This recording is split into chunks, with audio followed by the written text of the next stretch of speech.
Class 10th board exam में अभी से स्टार्ट करके तुम्हें 500 आउट ऑफ 500 स्कोर करना है ना, तो तुम्हें सिंपली अपने इन 5 सब्जेक्ट में 100 मार्क्स स्कोर करना होगा। अब लास्ट के 2 महीने में स्टार्ट करके इतना स्कोर करना इम्पॉसिबल है। इस इम्पॉसिबल को पॉसिबल करने के लिए मैंने हजारों टॉपर्स से बातें की और उनका एक्सपीरियंस लिया, और उन सबसे पता चला कि लास्ट के 2 महीने ही इंपॉर्टेंट होते हैं, इन्हीं से तुम्हारे टॉपर्स निकलते हैं। तो लास्ट टाइम पे क्या टॉपर्स का प्लान होता है वही मैं तुम्हें इस वीडियो में बताने वाला हूँ। इसके बाद तुम्हारे बोर्ड्स में 500 आउट ऑफ 500 आ रहे होंगे।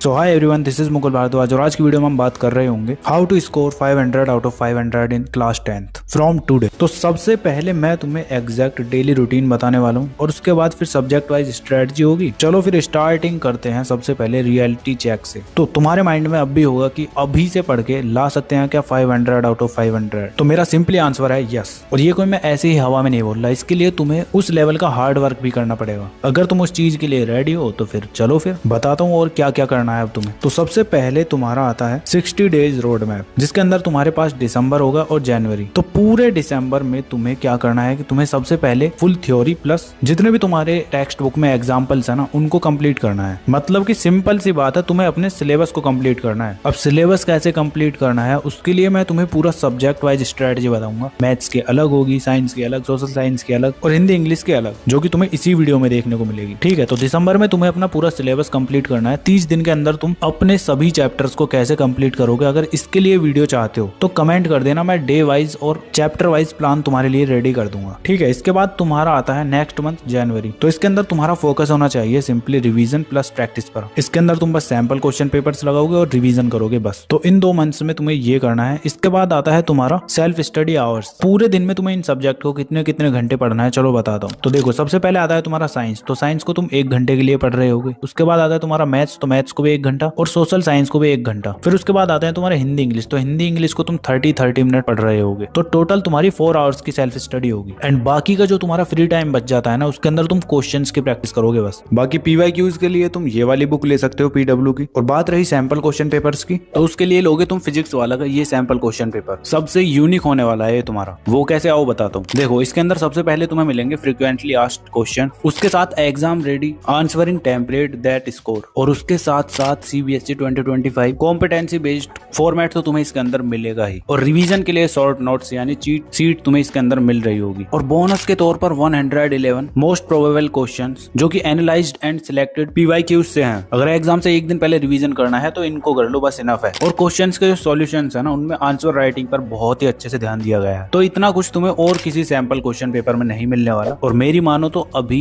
इसको परचेज कर लो। लिंक मैं डिस्क्रिप्शन में और पिंड कमेंट में दे दूंगा। और अगर तुम डायरेक्ट PW स्टोर से बाय करते हो तो मेरा ये कूपन कोड LRN150 यूज कर लेना, तुम्हें और कुछ % का डिस्काउंट मिल जाएगा। तो जाओ अभी जाके बाय कर लो। ठीक है, इतना समझ आ गया है ना। सेल्फ स्टडी तुम्हें बस 4 आवर्स की करनी है। उसके बाद भी जो तुम्हारे पास फ्री टाइम बचता है उसको भी अच्छे से यूटिलाइज करना है। उसमें क्वेश्चंस की प्रैक्टिस करनी है, नोट्स वगैरह बना सकते हो। बाकी अब और क्या क्या करना है चलो उसको डिटेल में बताता हूँ सब्जेक्ट वाइज। बिकॉज अगर 500 स्कोर करना है ना, तो तुम्हें सभी सब्जेक्ट के अंदर 100 आउट ऑफ 100 स्कोर करना ही होगा। तो कैसे करना है चलो बताता हूँ। तो सबसे पहले स्टार्टिंग करते हैं मैथमेटिक्स से, जिसके अंदर टॉपर्स का सीक्रेट कुछ ये है। तो फर्स्ट है तुम्हारा NCERT प्लस NCERT एग्जाम्पल्स। अगर तुम इनको कर लेते हो ना मैथ्स के अंदर, तो तुम्हारा 70% पेपर ऐसे ही सॉल्व हो जाएगा। अब बाकी के बचे 30%। तो 30% के लिए सिंपली तुम्हें सेकंड पॉइंट को फॉलो करना है, जो कि है तुम्हारा PYQs plus sample question papers. अगर तुम इनको लगा लेते हो तो तुम्हारे मार्क्स आ रहे होंगे 100%। बिकॉज प्रीवियस ईयर क्वेश्चंस का रिपीटेड पैटर्न होता है और सैंपल क्वेश्चन पेपर्स से तुम्हारे क्वेश्चंस की वैरायटी का पता चलेगा और कैसा तुम्हारा पेपर का पैटर्न होगा वो सब पता चल रहा होगा। ठीक है, जब इतना कर लेते हो, इसके बाद 3 और इम्पोर्टेंट चीजें हैं तुम्हारी, जिसमें थर्ड है तुम्हारा revise formula sheet daily 5 minute. तुम जितने भी अपने चैप्टर्स को करोगे ना मैथ्स के अंदर, सभी के एक चैप्टर की फॉर्मूला शीट होनी चाहिए तुम्हारे पास। मतलब कि उस चैप्टर का 1 से 2 पेज में तुम्हारे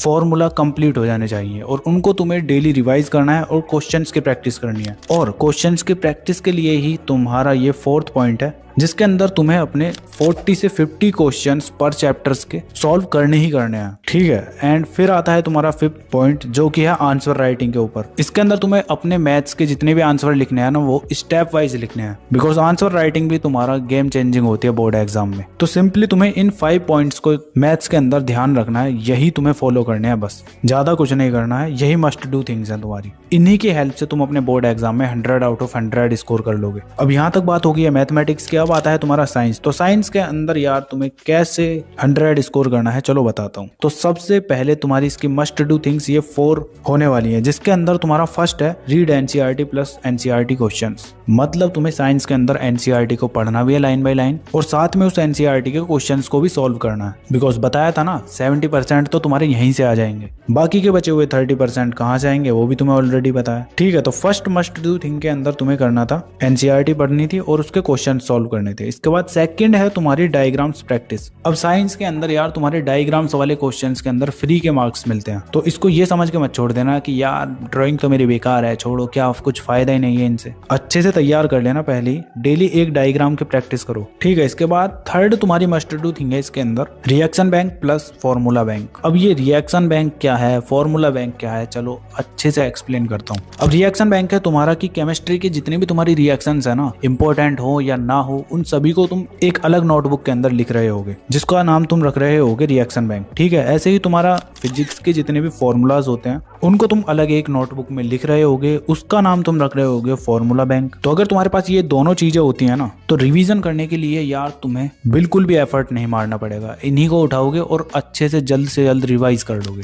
तो इनको भी अभी बना लेना टाइम रहते हुए, ये भी बहुत ज्यादा इंपॉर्टेंट है। ठीक है, इसके बाद तुम्हारी फोर्थ मस्ट डू थिंग आती है previous year questions plus sample question paper. तो ये तो तुम्हारा इंपॉर्टेंट है ही है, 30% मार्क्स लाने हैं तो ये दोनों चीजें करनी पड़ेंगी, चाहे तुम्हारा कोई सा भी सब्जेक्ट हो। तो इन 4 मस्ट डू थिंग्स की हेल्प से ही तुम अपने साइंस के अंदर फुल मार्क्स स्कोर कर रहे होगे। अब इसके बाद तुम्हारा नेक्स्ट सब्जेक्ट आता है सोशल साइंस। इसके अंदर कैसे 100 आउट ऑफ 100 स्कोर करना है आओ बताता हूँ। तो यार सोशल साइंस के अंदर तुम्हें ये 5 मस्ट डू थिंग्स फॉलो करनी है, जिसमें फर्स्ट है तुम्हारा listen chapter like a story. अब सिंपली अपने इन चारों यूनिट्स को, यानी कि तुम्हारी हिस्ट्री हुई, जियोग्राफी और सिविक्स और इकोनॉमिक्स, इनको कुछ इस तरह से डिवाइड कर लेना है कि हिस्ट्री तुम्हारी स्टोरी से रिलेटेड है, जियोग्राफी में तुम्हारे लॉजिक होते हैं, सिविक्स तुम्हारा रियल लाइफ से कनेक्टेड है और इकोनॉमिक्स डेली लाइफ से। ठीक है, तो तुम कोई भी चैप्टर पढ़ रहे हो उसकी स्टोरी सुनो, क्या उस चैप्टर में पूछा जा रहा है, किस बारे में वो चैप्टर है। अगर तुम इस तरह से पढ़ोगे ना तो तुम्हें चीजें ज्यादा समझ में आएंगी और तुम्हें कोई इतना तगड़ा एफर्ट भी नहीं मारना पड़ेगा। ठीक है, इसके बाद तुम्हारी सेकंड मस्ट डू थिंग है कि तुम्हें शॉर्ट नोट्स बनाने हैं। शॉर्ट नोट्स के अंदर तुम बस ओनली मेन हेडिंग लिख रहे होगे उस चैप्टर्स के और कीवर्ड्स लिख रहे होगे बस। ठीक है, इतना ही करना है, कोई हैवी नोट्स नहीं बनाने हैं कि तुमने पूरे एक नोटबुक ही भर डाली पूरे एक चैप्टर को लेके। सिंपल शॉर्ट नोट्स बनाने हैं बस। ठीक है, इसके बाद थर्ड मस्ट डू थिंग है तुम्हारी रीड एनसीईआरटी टेक्स्ट बुक। अब इसको तो तुम्हें लाइन बाय लाइन पढ़ना ही है, क्यों पढ़ना है ऑलरेडी पहले बता दिया है। इसके बाद फोर्थ मस्ट डू थिंग है तुम्हारी right answers in points and paragraph. तुम्हें अपने आंसर्स की प्रैक्टिस पॉइंट्स में लिखने की और पैराग्राफ में लिखने की पहले से ही कर लेनी है, बिकॉज एग्जाम में ऐसे लिखोगे तो तुम्हें बहुत ज्यादा फायदा होने वाला है। एंड इसके बाद लास्ट मस्ट डू थिंग है तुम्हारी PYQs plus sample question paper. Simply already बता ही दिया है क्यों यूज करने हैं ये। तो कुछ इस तरह से इन 5 मस्ट डू थिंग्स को फॉलो करके तुम 100 आउट ऑफ 100 स्कोर कर सकते हो सोशल साइंस के अंदर। ठीक है, इसके बाद आता है तुम्हारा नेक्स्ट सब्जेक्ट इंग्लिश और हिंदी। दोनों तुम्हारे सेम सब्जेक्ट हैं, तो इसीलिए मैंने इनकी स्ट्रेटजी सेम ही रखी है। तो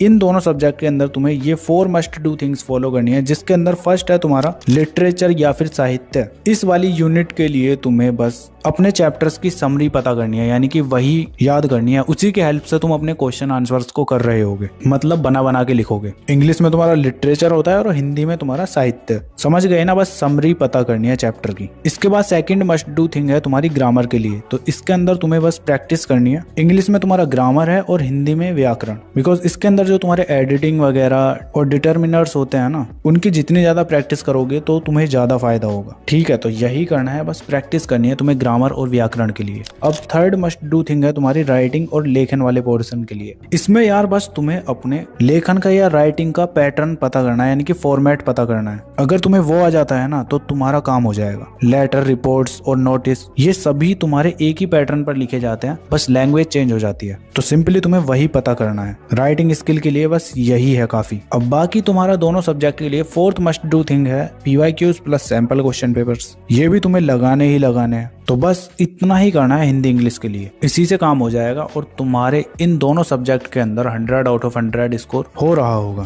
अब आता है तुम्हारा इस वीडियो का इम्पोर्टेंट पार्ट, जो कि है इस सभी प्लान को एग्जीक्यूट करना। अब हो गया यार, इतना वीडियोस मत देखो, अब बस जो जो मैंने तुम्हें बताया उसको फॉलो कर लो। अब और कोई स्ट्रेटजी वीडियो मत देखना, बिकॉज इससे भी तुम्हारा टाइम वेस्ट होता है। देखने से टाइम वेस्ट नहीं होता, टाइम वेस्ट होता है कि तुम उसको एग्जीक्यूट ही नहीं कर रहे, इस सेंस में बोल रहा हूँ। तो इसको एग्जीक्यूट कर लेना। बाकी अगर अब तुम बोर्ड एग्जाम में फुल मार्क्स स्कोर करने के लिए रेडी हो तो कमेंट कर देना, I am ready for 500 out of 500। तो आज की वीडियो के लिए इतना ही था। तुम्हें अपनी स्क्रीन पर ये वीडियो शो हो रही होंगी, अगर टाइम है तो देख लेना, हेल्पफुल है तुम्हारे लिए। चलो फिर मिलते हैं नेक्स्ट वीडियो में, तब तक के लिए keep learning, keep studying and keep smiling.